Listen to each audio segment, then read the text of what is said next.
Alright, you're about to start sewing a bishop together, but you want to line the bishop because adding a line will clean things up on the underside so that it's pretty and polished and you have pride in your work and all that good jazz. So how can this be done? You will first pleat up your bishop and get to the point of attaching the neckband. So you've blocked it, but the neckband has not yet been attached. Then you will get some fabric for that lining. Now, what do I suggest? Well, it depends on your bishop, and of course, it's sewing, so you do you. These are merely my suggestions. In my case, I've got I've got a bishop from Swiss voile, which is a very sheer, fine heirloom fabric. So I'm going with a organdy, but I've got an option of like this sheer gauze type fabric, which would work really well. I'd also recommend imperial batiste or satin batiste or any of those sort of things, especially if you have more medium weight things. But like I said, I'm going with this organdy, and that's gonna add a little bit of body also, kind of like shoulder pads, but not as dramatic.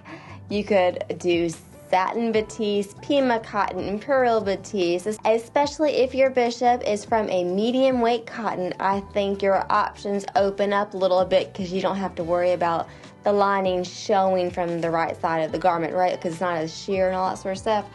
So once you have the fabric of your choice, and you will take that and place it on top of your blocked bishop. At this point, I've got my piping around the neckline, so my pleats are secured down, but my neckband has not yet been applied. Now, if you don't want to attach piping to your bishop, that's perfectly fine.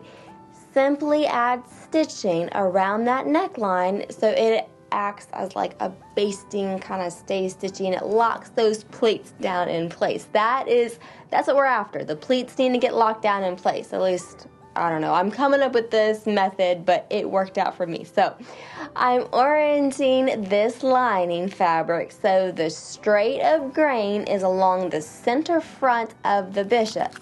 And now I pin it in place, and when you do this, be careful to allot enough area of the lining fabric so the curvature is adequate enough to go around the whole bishop, right?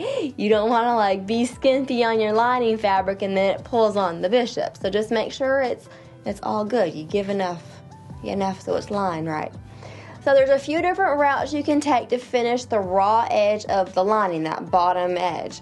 You could do a rolled hem, a lace edging. You could use 2 pieces of fabric, especially if they're really sheer, and then have an enclosed seam type of deal. Just a bunch of different options here.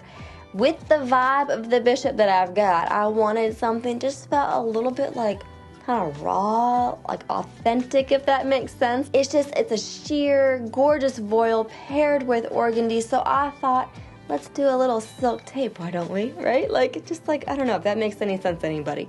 So I'm pinning that around, and by no means does this need to be a perfect circle. And actually, even if you obsess over it, a perfect circle is not going to happen. It's not in the realm of reality. So make something that looks pretty, and once you have the raw edge enclosed, you can move on to attaching this lining bit we have going on to the bishop. So I'm undoing my stitches on the facing so I can slide my lining underneath that fabric. This bishop that I'm making happened to have a facing, but if yours has a placket, the same idea can be applied. Or you can fold the raw edge of that side portion inside the bishop, and then stitch that down in place. And I'd recommend stitching it down by hand, and you're kind of creating a little bit of a sandwich, if you will. To each their own. There's a bunch of different options. But what about those bishops you've already made? Go check out this video. I walk you through the step-by-step process of adding a lining to an already created bishop. There is no need to take anything apart. I know it. It is so exciting. If you have any questions, please put them down in the comments below, and I will do my best to answer them. As always, I appreciate y'all for watching, and I hope to catch y'all next time.